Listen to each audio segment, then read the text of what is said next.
So here I am in the engine bay again, surrounded by toolboxes. So I haven't recorded the last hour or so because I've been having issues with the phone. It didn't have enough space. Right? It was so full as previous videos, yesterday's videos, that it was having trouble even deleting what was there for some reason. It was just all chugging around. So I've been getting on. I'll show you what I've been doing. My new CAV 296 filter, the inline filter for the fuel line, and I've put these hoses on, and they have a compression olive inside. I bought these tails so I can just connect up the old rubber ones. In an ideal world, I'd take my time, and on this side I would have the proper copper coming all the way in. I will do that later, because at some point I want to tee off at that joint to feed a diesel heater, but that's way in the future. I'm staying focused on getting BSS ready to sail it away, cruise it away. This is what I'm cracking on with today. So I've put the fuel hose from here, where it comes out the filter, into the lift pump, okay, which takes it up to the injector, which distributes the fuel onto the 3 cylinders. And around here, this is the fuel return pipe here, which I will be connecting to this here, which I've currently got bunged up. That goes all the way back into the fuel tank, returns unused fuel. So they're connected on now, so I'm now going to sort the hoses out. And me being me, I've lost my hose cutter to make nice neat hose cuts, so I'll have a little search for that as well. So I haven't videoed it all because it was just a bit difficult to get the job done, and I was just concentrating on overcoming some problems I had. But all the hoses for the fuel are now in place. I'll show you. We've got this fuel hose from the fuel supply there. I might replace this yet with copper coming from that union straight in here. Might not, I'll think about that. That's an ISO 7840 rated hose. You can't see it because it's not print. You can't see the printing of it because it's such a short length, it missed the sort of print run. And the same with this bit. I think I might have rubbed that off with my hand. It was a real tight fit onto that nozzle. So yeah, it goes through the filter separator, rather. It comes down into the lift pump. Does all it does, comes back out on the return line. I've put a new return line hose in. You can see the ISO 7840. If I can just focus that for you. Come on, focus in. It doesn't want to play. It's so annoying when it doesn't focus. Anyway, the writing is on there, I assure you. It's just dim. Maybe if I put the torch on. Oh yeah, you can see it really well now, look. So yeah, so from Hose UK, Marine A1 rated fuel hose, ISO 7840. That's the spec you've got to meet for fuel line. Then back onto the copper return line, like I said before. And pinched it here. So I've ordered a bit of good hose, good quality rubber hose to replace that, and I'm just going to cut where he's reduced it here down from 22mm to 15. I've got some 15mm hose I'm just going to put round. I've checked with the BSS inspector, it doesn't need to be ISO 7840 for water, so that's what I'm going to do. That should be here tomorrow. Hi, that I treated yesterday with the rust converter. I sprayed it up this morning. It's looking quite good, I think. Slightly different shade. So this is actually a thin layer of 2-pack epoxy, as this is a spray can, but it should keep the weather off for a bit anyway. I went down the rubbing streak a little bit as well. This helps, doesn't it? today I am getting on with cutting my cable to length and getting the lugs on. Can't find my heat shrink tubing anywhere, so I've had to order some more from Amazon. I'll be here tomorrow. But I can get the cables on, measured up, get all the boxes and things mounted in the engine bay. And then just disconnect them briefly to put the heat shrink covers on tomorrow, because they should slip over the lugs before I shrink them down. That'll be fine. So let me show you what thick stuff. It's 50mm squared cable, so that's rated up to 350 amps. So you want good thick stuff like that for cranking your starter or powering your starter to crank your engine. So that's a 16-inch run. That's going to go from the battery into the cut-off switch, which I've got here. The battery to cut-off switch, more like that actually.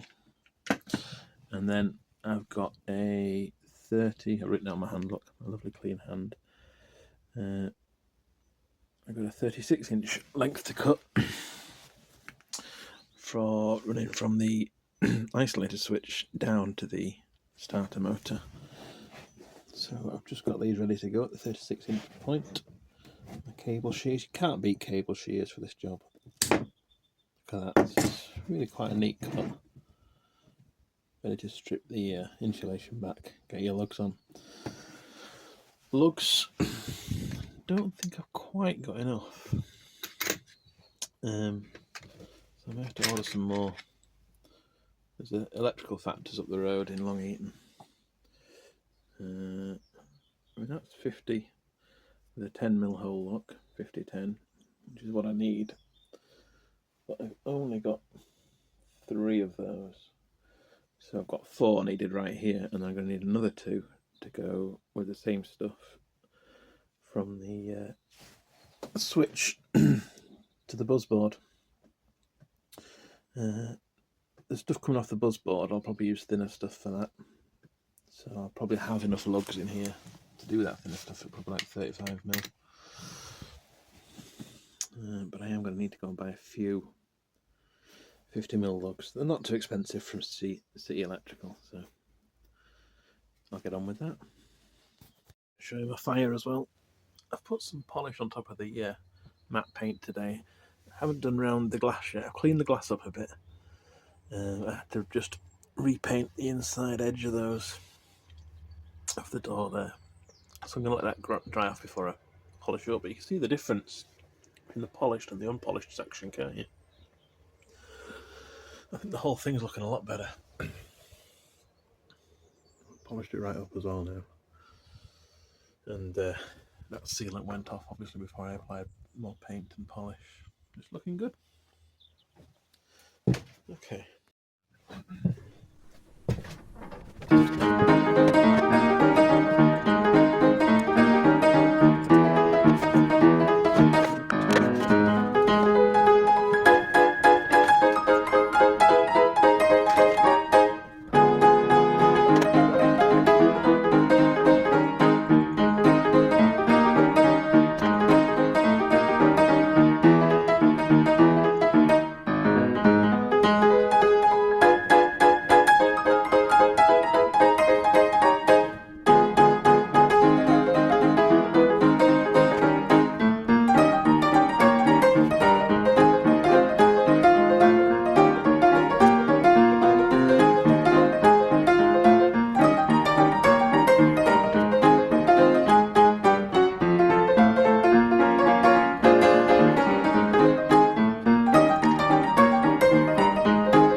looks from the shop now. I'll just show you the idea. So that comes from the battery, starter battery, into the isolation switch. Okay, onto that lug on that side, and then I'll just turn the engine on, or all the electrics in fact. Turn that in line. That'll give power to the starter, and then I'll be doing a shorter one coming off here to the bus bar, which is where the other electrics will be distributed from. Things like the horn, the nav lights, tunnel light, all things that I'll only need when the engine is running. They'll come off the engine battery, and then we'll also have a feed coming off that onto my DC to DC charger, which when the starter battery is full will switch over to charge the lithium leisure batteries to run all the rest of the electrics on the boat. Okay, let's go to the shop. I'll finish this copper first though. What would we do without tea?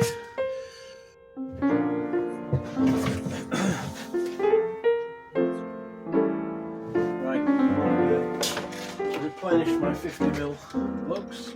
So carry on.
The weather has turned for the worse. It's freezing. I keep having to go back into the boat to warm up by the stove.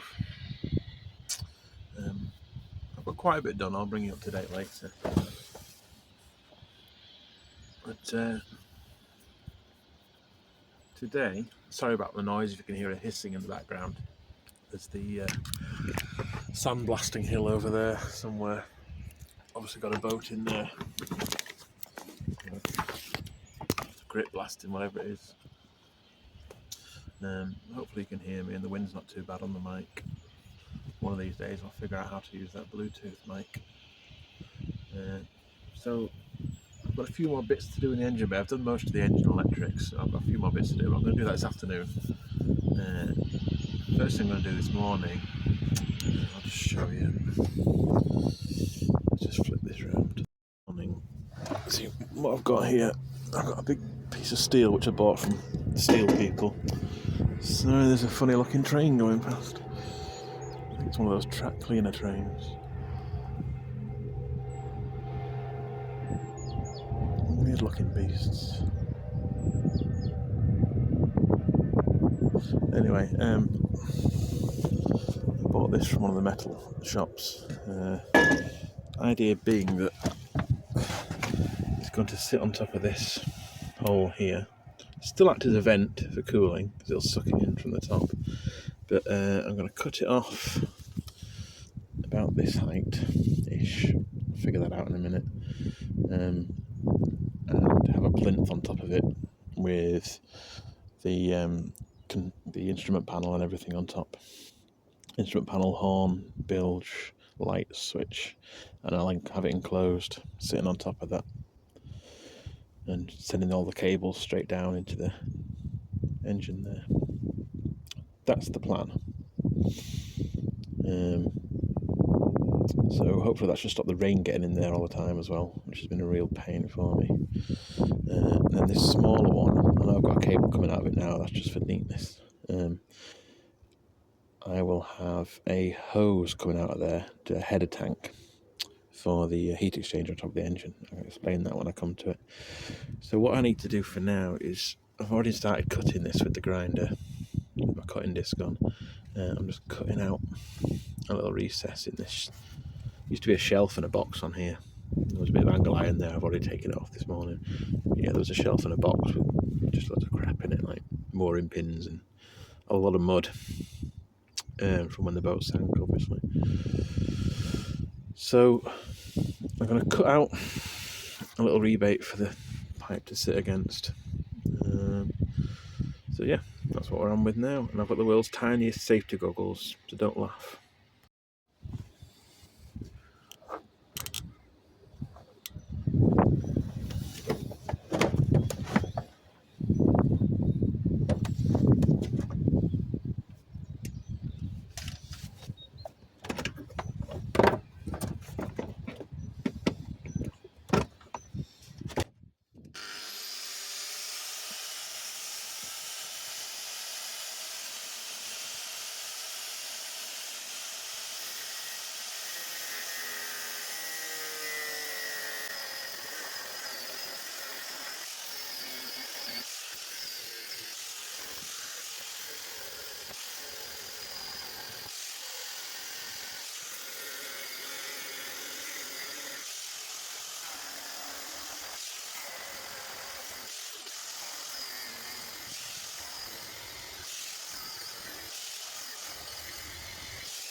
I've got a new disc on.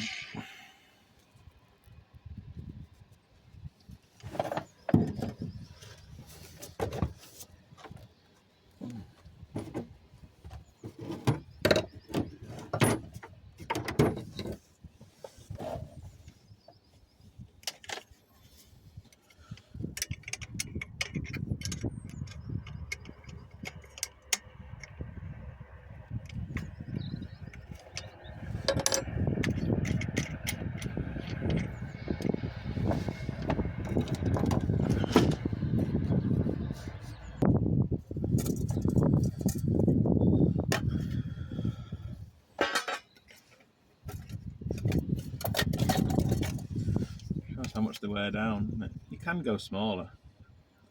I've seen them down to like this, but in an awkward space like this, I need the reach of a longer disc. Or a wider disc, I should say.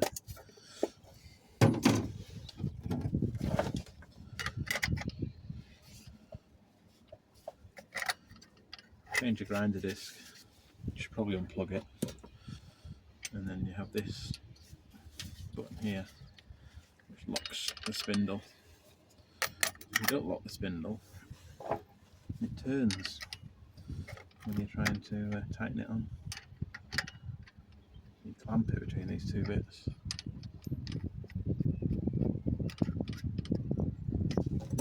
You need a tool. You get one with your grinder usually, but I bought this one because when I'm using the thick fibrous disc, which you'll see in a bit, I'm taking this paint off. The pegs on the one they provide aren't long enough to reach down in the middle of it, so you need one with longer pegs. Even they only just reach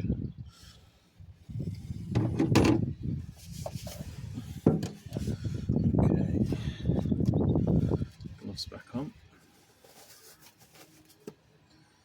I know it looks rough, this cut, but I'll clean it up with a grinding disc once I've got it off. Let's go.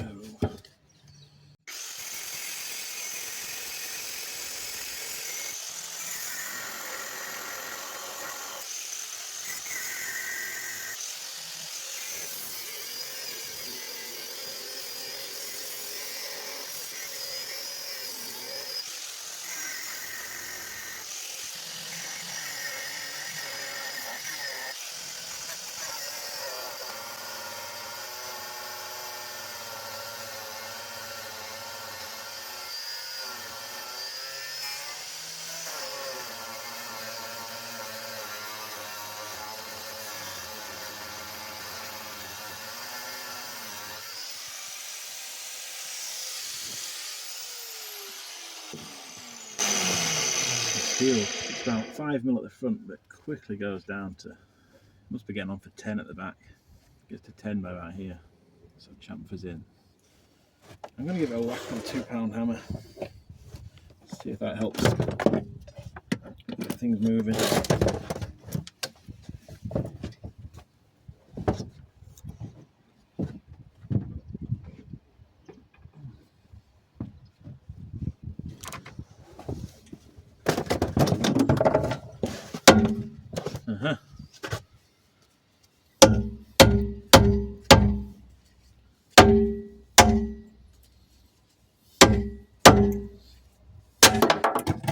Straight down the hole, all in one.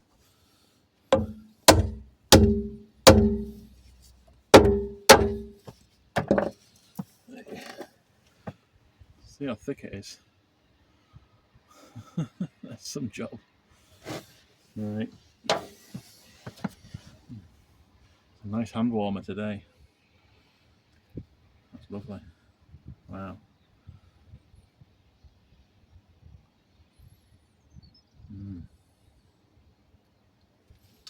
Very nice. Okay. I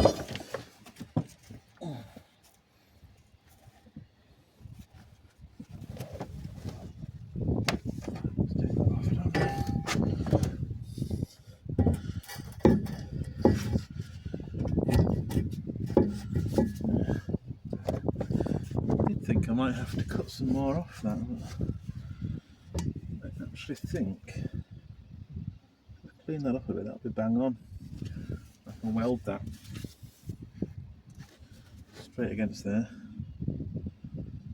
Yeah.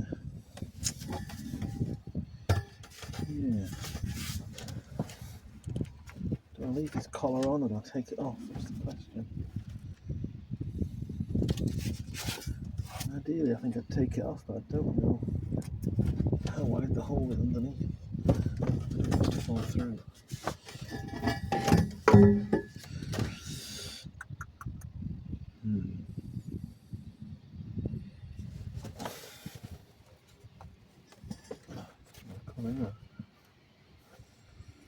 I think we'll leave it there,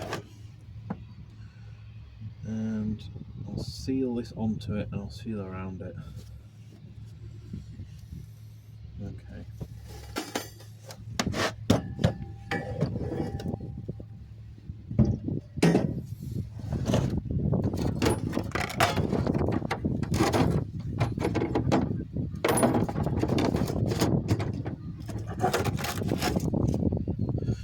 Okay, so I don't actually know where proper grinding discs actually are.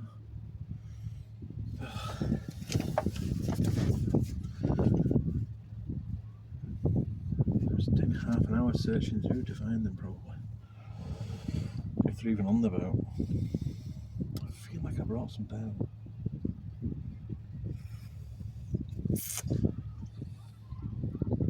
I'll cut the loose bits off of this.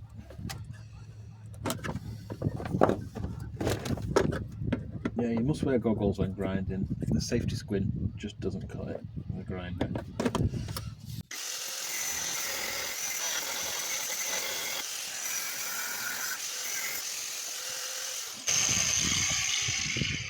Okay, I know what I'll do. I'm going to go over to the shop where they build boats. It's not a metal shop, it's a boat building shop. And I'm going to ask them to cut this for me on their cutter. And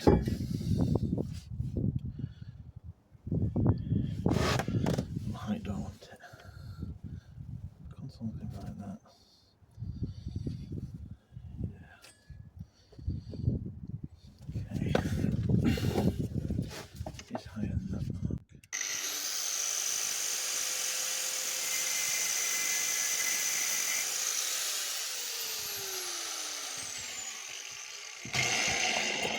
And I will ask them if they'll swap a cutting disc for a grinding disc. Okay, back in a minute. Good of them. They put it on their cutter, and it got through it in about, I'd say it was under a minute. Amazing. What a lovely clean cut. And I offered to swap cutting discs for grinding discs. He just gave me a grinding disc. Wouldn't take it off me. That's what I love about it down here. People really help each other along. And I like that sort of swap and barter culture that goes on as well. Right. So I'm going to just clean up the bottom of this where it was cut. Get that bit of swarf off. And then I'll clean that up. Then I'll probably stick the old CT1 on there. Now, and probably even up there, just hold it in place till I get home. And then I can get it stick welded on. So, swap discs.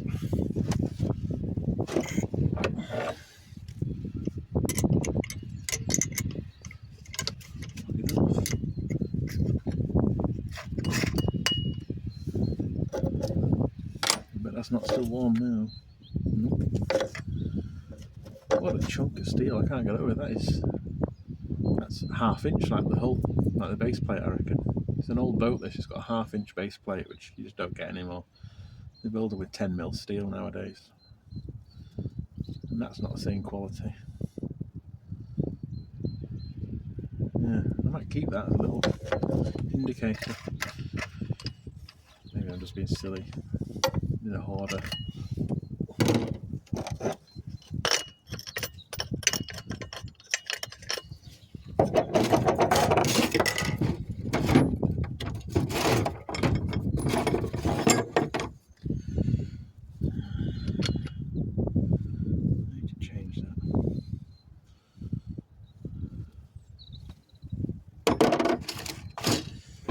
No.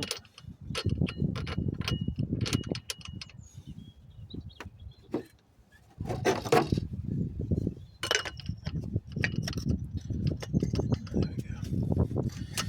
I thought I'd done one and it wasn't sitting very well.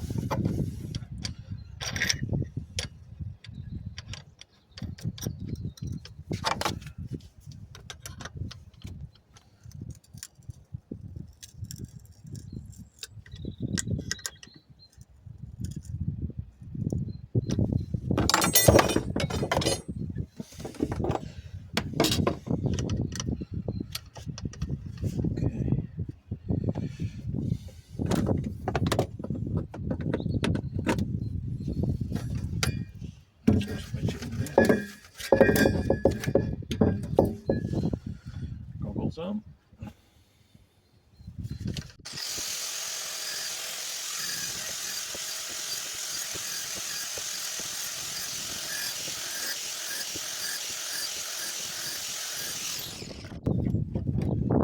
Stopped before I quite finished. All I did was slight chamfer on inside and out,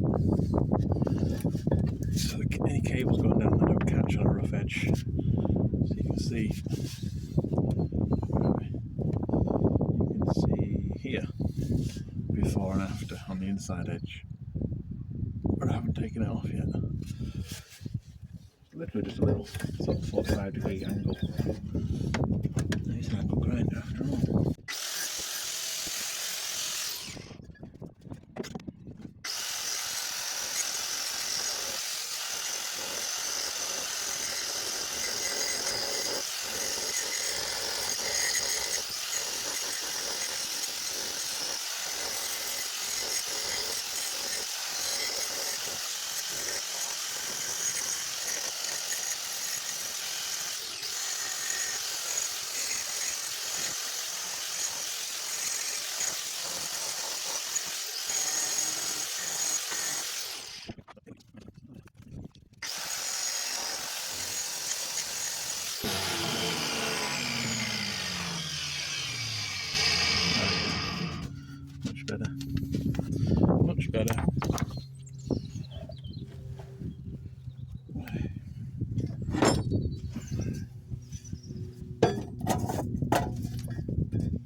I left that ring on because right on the inside edge of it here, it'll seal up, but that could have been an issue.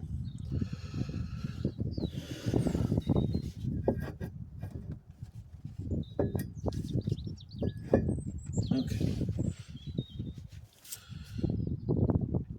Right. Need to clean that up. And I think I'm going to attach the backboard onto here. Probably going to use the butterfly screw, whatever they're called, that cut through your wood and into the metal. That's probably the best and quickest way. Always the same thing. Okay.